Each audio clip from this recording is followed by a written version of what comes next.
बुधवार को सौदगर कस्बे के भारत माता चौक पर हिंदू सम्मेलन समिति की ओर से विशाल हिंदू सम्मेलन कार्यक्रम का आयोजन किया गया। आयोजित विशाल हिंदू सम्मेलन का कार्यक्रम राष्ट्र प्रेम से सराबोर रहा, जिसमें संघ वक्ताओं ने बढ़ चढ़ करके हिस्सा लिया।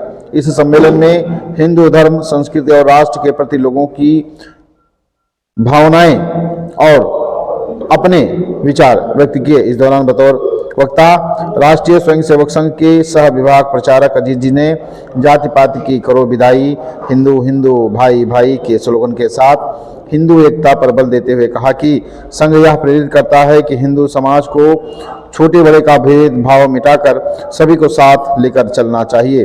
बतौर वक्ता कार्यक्रम को संबोधित करते हुए वरिष्ठ राष्ट्रीय स्वयंसेवक राम मिलन त्रिपाठी जी ने कहा कि भारत धरा पर जन्म लेने के लिए भगवान भी लालयित हैं, इसलिए भारत को देवभूमि कहा जाता है। कार्यक्रम को वक्ता पंडित राजेंद्र पांडे व राष्ट्रीय बालिका शिक्षा समिति की सह प्रांत प्रमुख कविता तिवारी ने संबोधित किया।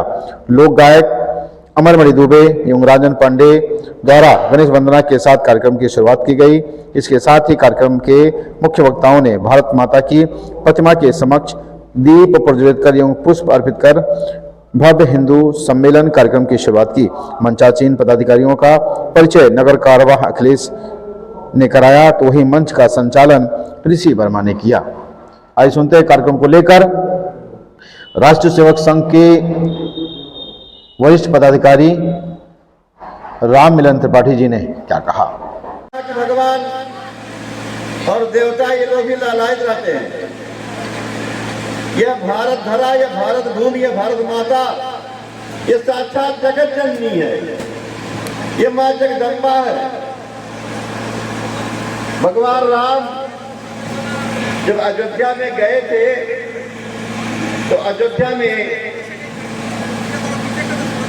उन्होंने देखा कि ये लंका, जो भगवान राम जब लंका गए थे तो उन्होंने देखा कि ये लंका ये सोने की नगरी है। मेरे भाई लक्ष्मण, कहीं उनके मन के अंदर ये भाव तो नहीं आ रहा है कि काश मेरी अयोध्या भी सोने की होती। तो भगवान राम ने एक श्लोक कहा है कि अब स्वर्णमयी लंका नामे लक्ष्मण रोचते जननी जन्म भूमिश्चा स्वर्गादपि गरीयसी। हे लक्ष्मण, यद्यपि ये लंका ये सोने की है फिर भी मुझे अच्छी नहीं लग रही है। मुझे क्या अच्छी लगती है? जननी और जन्मभूमि, ये दोनों स्वर्ग से भी सुख देकर सुख देने वाले हैं। वह जननी जिस माता ने मुझको जन्म दिया और वह धरती माँ जिस पर हम पैदा हुए, यह दोनों स्वर्ग से भी बढ़कर के लेने वाले हैं। ये सोने की लंका मुझको अच्छी नहीं लग रही है। तो बंधुओं, ये भारत भूमि ऐसी है कि ये भारत माँ ये साक्षात जगत जननी है। राष्ट्रीय स्वयंसेवक संघ 1925 में प्रारंभ हुआ और 100 वर्षों से ये साधना करते हुए लोग आ रहे हैं संघ के स्वयंसेवक के रूप में। मैं तो इसी नगर का रहने वाला हूँ, यही पला बढ़ा हूँ। इस समय मेरी उम्र 74 वर्ष हुई है। जब मैं 22 वर्ष का था 1973 में राष्ट्रीय स्वयंसेवक संघ से जुड़ने का मुझको अवसर मिला। मेरी संघ जीवन 52 वर्ष की हो गई है। 52 वर्षों से मैं संघ से जुड़ा हुआ हूँ। विभिन्न दायित्वों का निर्वहन किया और मैंने अपना जीवन धन्य समझा कि मुझको भगवान ने, परमात्मा की कृपा हो गई कि मुझको भगवान ने संघ से जोड़ दिया। नहीं तो पता नहीं किस गटर का पास पानी पीता। मेरा जीवन धन्य हुआ और परमात्मा से मेरी प्रार्थना है कि अगला जन्म जब मिला होगा तो मुझे फिर संघ से जोड़ देना। तो इतनी ही इच्छा मेरी आकांक्षा है और कोई इच्छा आकांक्षा नहीं है। मैं ज्यादा समय नहीं लूंगा। अभी आप गीत का आनंद ले रहे थे, 4 पंक्तियों का गीत मैं भी आपके सामने प्रस्तुत कर रहा हूँ, आप सुनिएगा। भगवान राम का जीवन कैसा है, इस गीत के माध्यम से आपके सामने मैं रखने का प्रयास कर रहा हूँ। जीवन दीप जले, जीवन दीप जले सा सब जग को ज्योति मिले। जीवन दीप जले। हमारा जीवन उस दीप के समान जलना चाहिए कि जिस संसार को प्रकाश मिले। संघ का स्वयंसेवक ऐसे ही होता है। संघ का काम सत्ता सुख भोगने के लिए नहीं है, संघ का काम साधना करने के लिए है। और जो साधना करेगा वही संघ का काम कर पाएगा, जिसके अंदर न कोई इच्छा हो न कोई आकांक्षा हो। क्या इच्छा हो कि तेरा वैभव बढ़ रहे माँ, हम दिन चार रहे न कहे, भारत माता की जय जयकार होगी तो मेरा भी जय जयकार होगा। बस इतना ही भाव लेकर के जो संघ में आएगा वही काम संघ का कर सकता है। जीवन दीप जले, जीवन दीप जले, ऐसा सब जग को ज्योति मिले। जीवन दीप जले, इसी सत्य पर रामचंद्र ने राजपाट सब त्याग दिया। छोड़े अवध माया की नगरी, कानन को प्रस्थान किया। खटरस व्यंजन त्याग जंगली, फल खाए सर नीर पिया। स्वयं कंटकों को चूमा, औरों के कंटक दूर किए। स्वयं कंटकों को चूमा, औरों के कंटक दूर किए। जन्म सफल है उस मानव का, जो परहित ही सदा जिए। त्रिषितों को सुरसरी देने, जो प्यासे हैं उनको जल देने के लिए जो पहाड़ों पर जो बर्फ होता है वो चुपचाप करता रहता है। त्रिषितों को सुरसरी देने, जो हिमगिरि सा चुपचाप गले। जीवन दीप जले, जीवन दीप जले, ऐसा सब जग को ज्योति मिले। जीवन दीप मिले, जीवन दीप जले। ऐसे अपने जीवन को अगर हम लोगों ने बनाया कि हमसे जो है प्रकाश मिले, हमारा जीवन, अपने जीवन को जब जलाएंगे तभी प्रकाश मिलेगा। संघ का काम इसी प्रकार से है। मैं जब 73 में संघ से जुड़ा, 2 ही वर्षों के बाद 75 में, उस समय इंदिरा गांधी की सरकार थी, उन्होंने आपातकाल लगा दिया।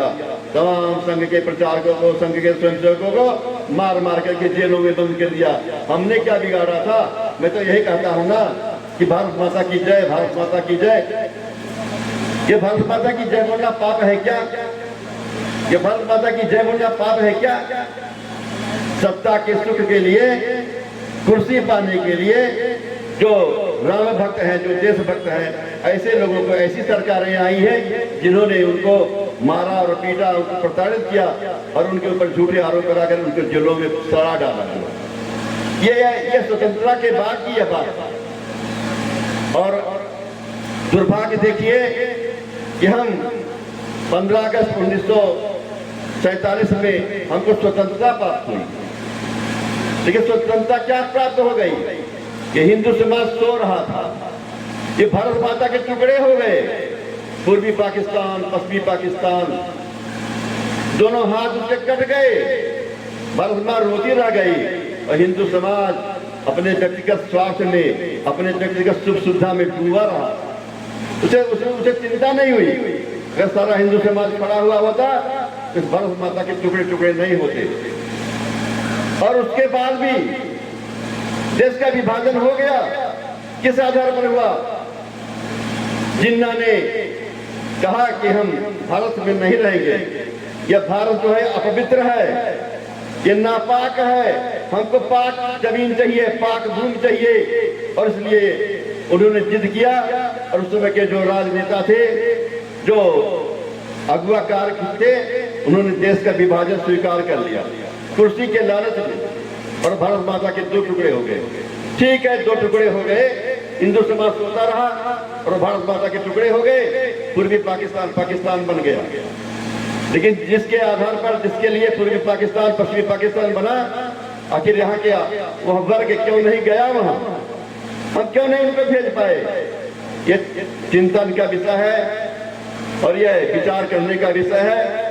इसी बात को लेकर के 1925 में परम पूज्य डॉक्टर हटगवार जी ने राष्ट्रीय स्वयंसेवक संघ की स्थापना नागपुर में किया था।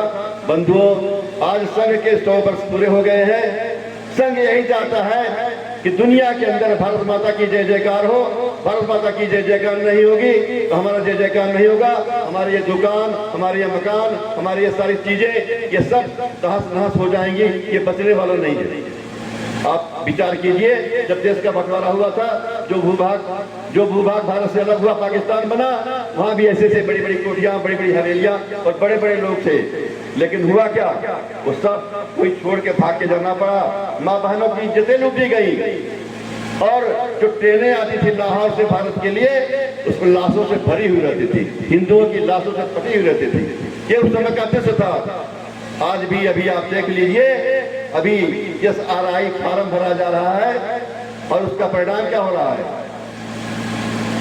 ये जो है रोहिंग्या, ये बांग्लादेशी, ये 4-4, 5-5 करोड़ों की संख्या में आकर के भारत में अवैध रूप से रह रहे हैं। अब धीरे धीरे भाग रहे हैं। अगर हमारी सत्ता ना होती, हमारी सरकार ना होती, हमारे विचारों के लोग अगर केंद्र में, प्रदेश में ना होते, तो शायद ये स्थिति नहीं आती।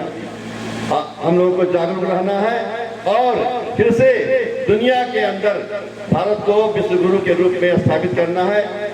यही उद्देश्य लेकर के राष्ट्रीय स्वयंसेवक संघ और उसके स्वयंसेवक साधना के पथ पर चल रहे हैं, आगे बढ़ रहे हैं। आने वाला समय उज्जवल होगा, अच्छा होगा। दुनिया में भारत की जय जयकार होगी और भारत फिर विश्व गुरु के रूप में स्थापित होगा। इन्हीं शब्दों के साथ मैं अपनी वाणी को विराम देता हूँ। जय हिंद, जय भारत। भारत माता की जय।